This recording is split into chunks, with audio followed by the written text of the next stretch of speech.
All right, welcome to this explainer. So I want you to do something right now, wherever you are. Just knock on the desk or the table in front of you. Go ahead, literally tap on it. Feels pretty solid, right? I mean, it feels absolutely undeniable.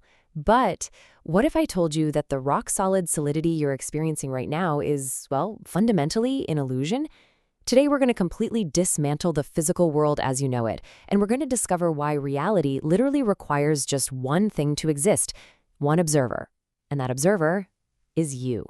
This naturally brings up a pretty mind-bending question. Is the universe actually out there? Like, does it exist independently of you looking at it? Or is it something else entirely? Maybe a projection or just a wave of possibilities? We're going on a really fascinating journey today. We're going to bridge ancient Buddhist philosophy with cutting-edge quantum physics to discover why reality might actually require you, this singular observer, to exist at all. Section 1.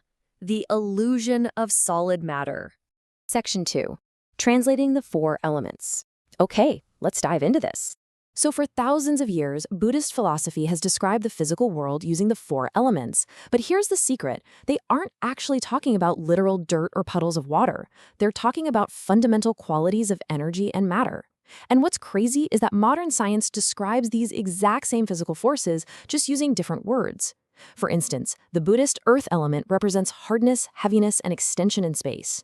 In science, this corresponds perfectly to mass and the strong nuclear force. This is that incredible force where neutrons and protons bind together incredibly tightly to create dense nuclear mass. It's literally what makes atoms resist compression and gives objects their dense, solid structure. They are describing the exact same physical property of reality. Now let's move to the water element. In Buddhism, this represents liquidity, binding, and holding things together. And this perfectly describes chemical bonds and electromagnetism.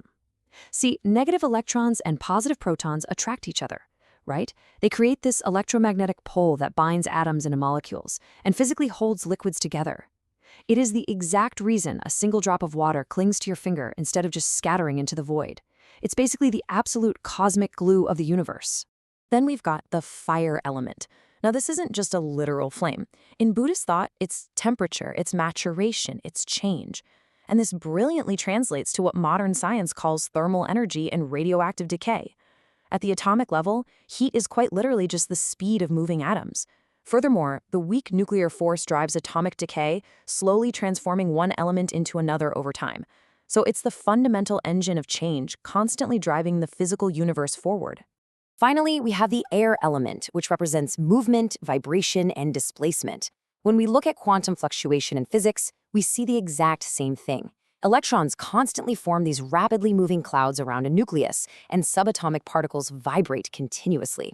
What this means is that at the atomic scale, absolutely nothing is ever perfectly still. I mean, even a freezing block of ice sitting in an empty, quiet room is secretly buzzing with a microscopic hurricane of atomic activity. When we bring all four of these elements together, we arrive at this ultimate realization: impermanence, or what Buddhism calls anicca.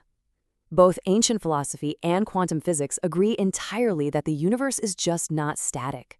What looks to you like a perfectly solid, unchanging object, like that desk you knocked on earlier, is actually just a temporary, vibrating dance of exchanging particles, transforming energy, and breaking bonds. Section 3. The truth about empty space. So if matter is constantly moving and vibrating, what is it actually made of?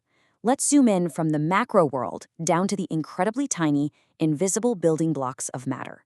99.999999999%.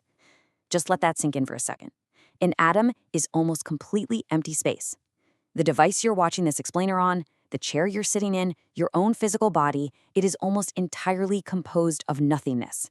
You are practically a ghost. We're all basically paying rent to live in a universe of 99.9% empty space. To help you visualize this staggering scale of emptiness, imagine this. If an atomic nucleus were the size of a marble sitting right in front of you, the electrons orbiting it wouldn't be circling nearby. No, they would be kilometers away.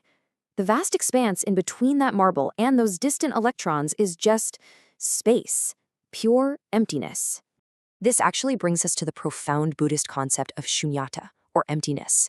In Buddhism, it's said that form is emptiness, and objects lack a fixed, solid core, and quantum reality literally proves this ancient idea.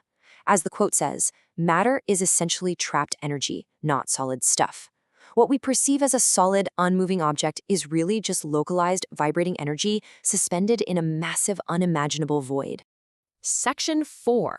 The web of relational existence. Now this brings up a massive, really logical question. If everything is mostly empty space, how does anything exist at all? Like, how does it hold together to form the reality we experience every single day?